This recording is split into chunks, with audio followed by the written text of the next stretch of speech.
सृष्टि का आरंभ। आदि में परमेश्वर ने आकाश और पृथ्वी की सृष्टि की और पृथ्वी बेडौल और सुनसान पड़ी थी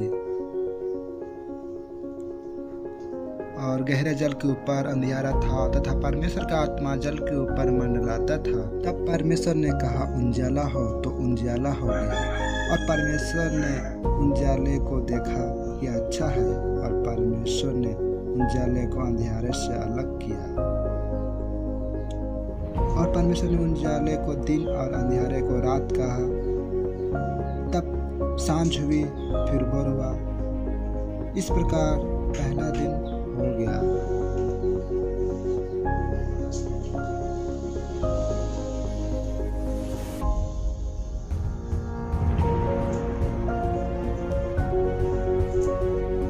फिर परमेश्वर ने कहा जल के बीच एक ऐसा अंतर हो कि जल दो भाग हो जाए। तब परमेश्वर ने एक अंतर करके उसके नीचे के जल को और उसके ऊपर के जल को अलग अलग किया, और वैसा ही हो गया। और परमेश्वर ने उस अंतर को आकाश कहा तथा सांझ हुई, फिर भोर हुआ। इस प्रकार दूसरा दिन हो गया।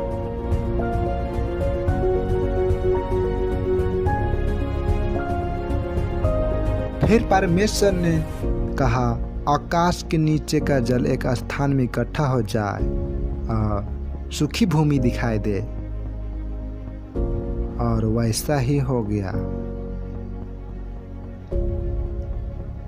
और परमेश्वर ने सूखी भूमि को पृथ्वी कहा तथा जो जल इकट्ठा हुआ उसको उसने समुद्र कहा। और परमेश्वर ने देखा कि अच्छा है।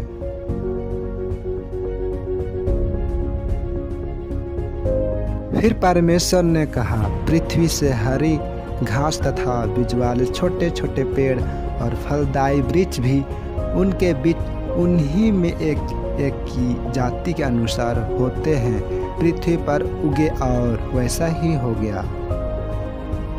इस प्रकार पृथ्वी से हरी घास और छोटे छोटे पेड़ जिनमें अपनी अपनी जाति के अनुसार बीज होता है, और फलदायी वृक्ष जिनके बीच एक की जाति के अनुसार उन्हीं में होते हैं उगे। और परमेश्वर ने देखा कि अच्छा है।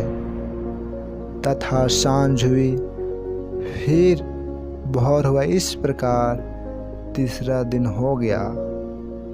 फिर परमेश्वर ने कहा दिन को रात से अलग करने के लिए आकाश के अंतर में ज्योतियां हो, और वे चिन्हों और नियत समयों और दिनों और वर्षों के कारण हो।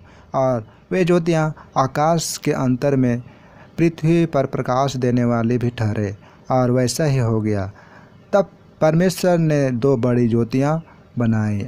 उनमें से बड़ी ज्योति को दिन पर प्रभुता करने के लिए और छोटी ज्योति को रात पर प्रभुता करने के लिए बनाया, और तारागण को भी बनाया। परमेश्वर ने उनको आकाश के अंतर में इसलिए रखा कि वे पृथ्वी पर प्रकाश दे तथा दिन और रात पर प्रभुता करे, और उजियाले को अंधियारे से अलग रखे। और परमेश्वर ने देखा कि अच्छा है। तथा सांझ हुई, फिर भोर हुआ। इस प्रकार चौथा दिन हो गया। फिर परमेश्वर ने कहा जल जीवित प्राणियों से बहुत ही भर जाए, और पंछी पृथ्वी के ऊपर आकाश के अंतर में उड़े। इसलिए परमेश्वर ने जाति जाति के बड़े बड़े जल जंतुओं की और उन सब जीवित प्राणियों की भी सृष्टि की जो चलते फिरते हैं, जिनसे जल बहुत ही भर गया। और एक एक जाति के उड़ने वाले पंछियों की भी सृष्टि की, और परमेश्वर ने देखा कि अच्छा है।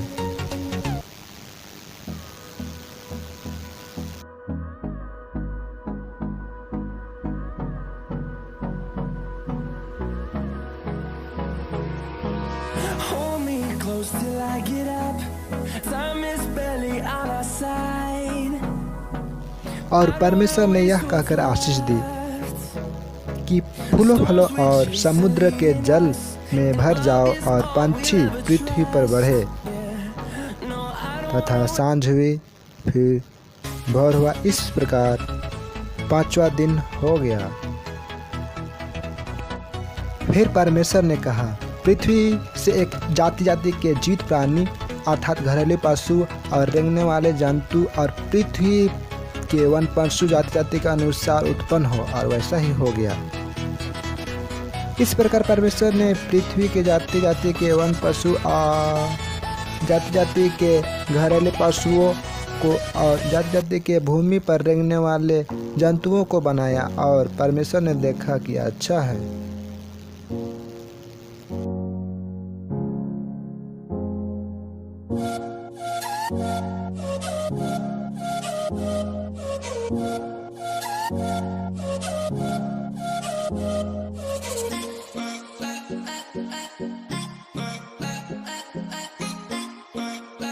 उसकी रचना।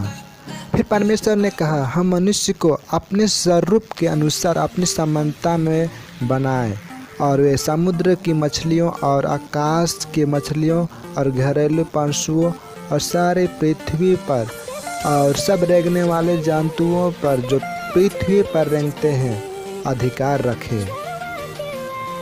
तब परमेश्वर ने मनुष्य को अपने स्वरूप के अनुसार उत्पन्न किया, अपने ही स्वरूप के अनुसार परमेश्वर ने उसको उत्पन्न किया, नर और नारी करके उसको मनुष्य की सृष्टि की। और परमेश्वर ने उनको आशीष दी और उनसे कहा, फूलो फलो और पृथ्वी में भर जाओ और उसको अपने वश में कर लो, और समुद्र की मछलियाँ तथा आकाश के पंछियों और पृथ्वी पर रेंगने वाले सब जंतुओं पर अधिकार रखो।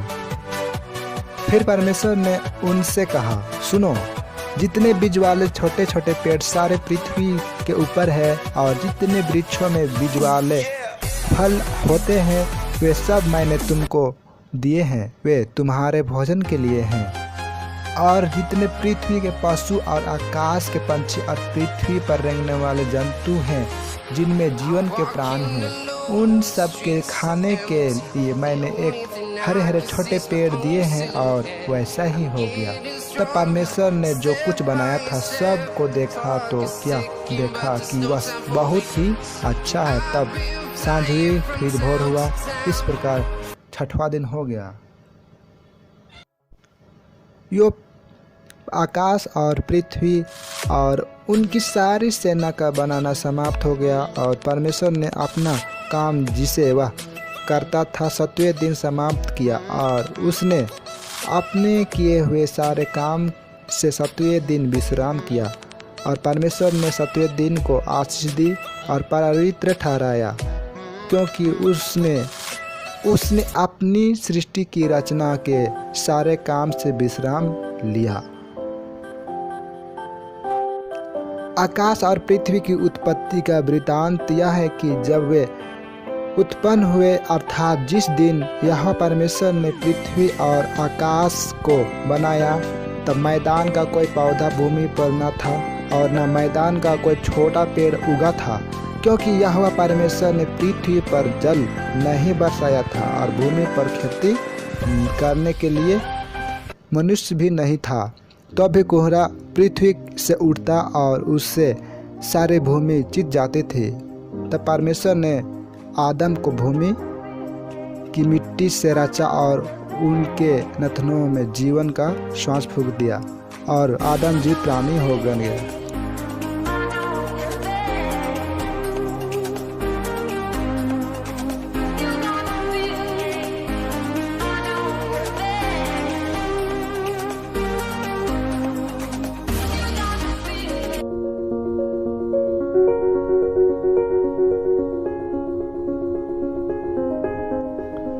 और यहोवा परमेश्वर ने पूर्व की ओर आदन देश में एक वाटिका लगाया, और वहाँ आदम को जिसे उसने रचा था रख दिया।